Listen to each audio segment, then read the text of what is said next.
So, Barry Bannan have spoke about how Danny Rohl was after that Huddersfield game.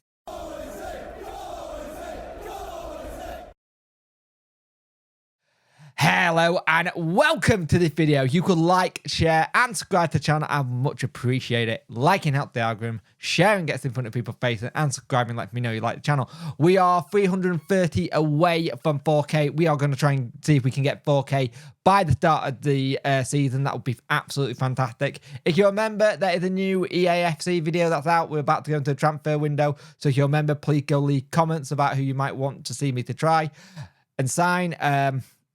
I don't think I've got a lot of money left in that save, actually, so make it realistic. It might have to be a fee of, like, 0. Anyway, we need to talk about what Barry Bannan has said with the way he responded to the Huddersfield Town defeat, a.k.a. Danny Rohl. And we were all kind of thinking how that went, because when the result happened, we were all pissed as a fan base. We were annoyed. We were like, what's going to happen here? How can we fix this? Oh, they dropped it. But Bannan gone on to turn around and say, the team talk after the game stands out. It's easy to give up and be angry and say words in the heat of the moment, but he was so calm. He still had a go at us, but it never came across as this is over. That's our last chance gone. We've blown it. It was back in Monday, we go again. And I like this kind of style of not like going at them too much. I think the Middlesbrough game, he probably went a little bit at them a little bit. He told us that we were only 8 points behind everyone. Look, and though this is weird because normally the manager wouldn't react that way. He's confident in his own ability to get us over the line from day one. And he'd been amazing. When you've got a manager who's confident in his own ability, it rubs off on the team. We had setbacks and carried out the next game like a different team. The team is always responsible for the big setbacks. There's not many teams around that can do what we did this season. When you got a following and like everyone writes you off and big defeats, it's easy to go into your shell. But we came out fighting. Now here is the thing for me, right? Is this shows you a lot about what Danny is like behind the scenes, how he reacts to adversity, how he is able to take the players' mind to like, we go back in on Monday, we go again. We'll talk. We'll get this door sorted, because I think Barry Bannan's so used to having a manager that rants and raves or goes absolutely mental because of that game.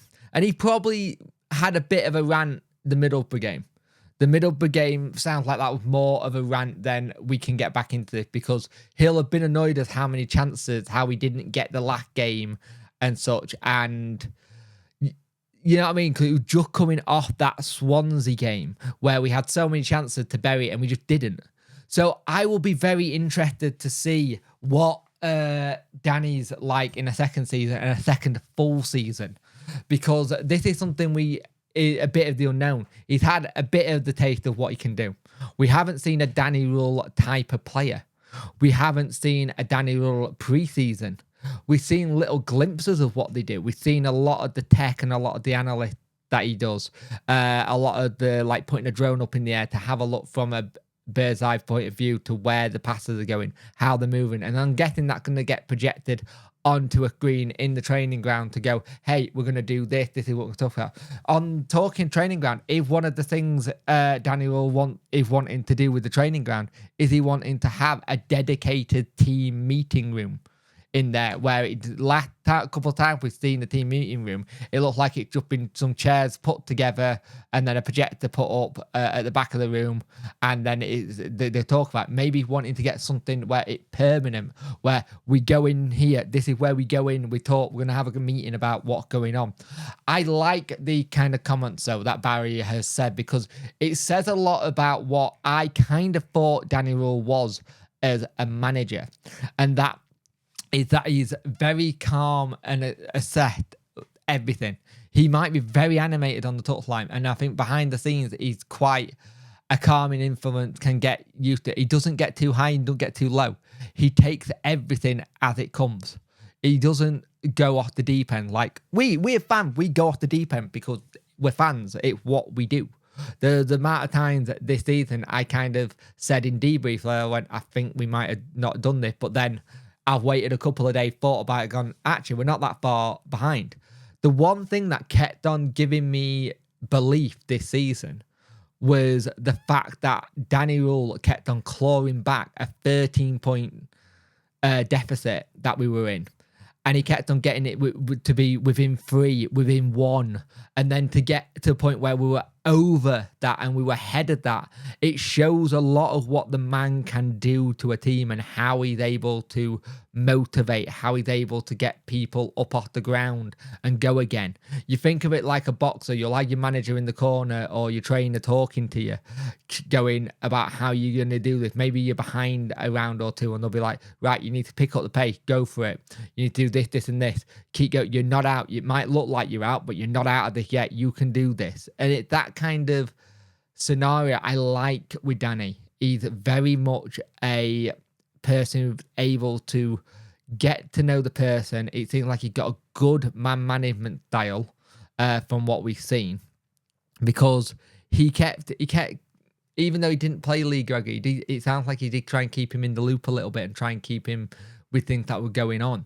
And I hope that some of the rumours that are coming out of Hill for that the new contract is getting signed this week, that would be absolutely fantastic if it was, because it would be good to get that out the way, all the way and done.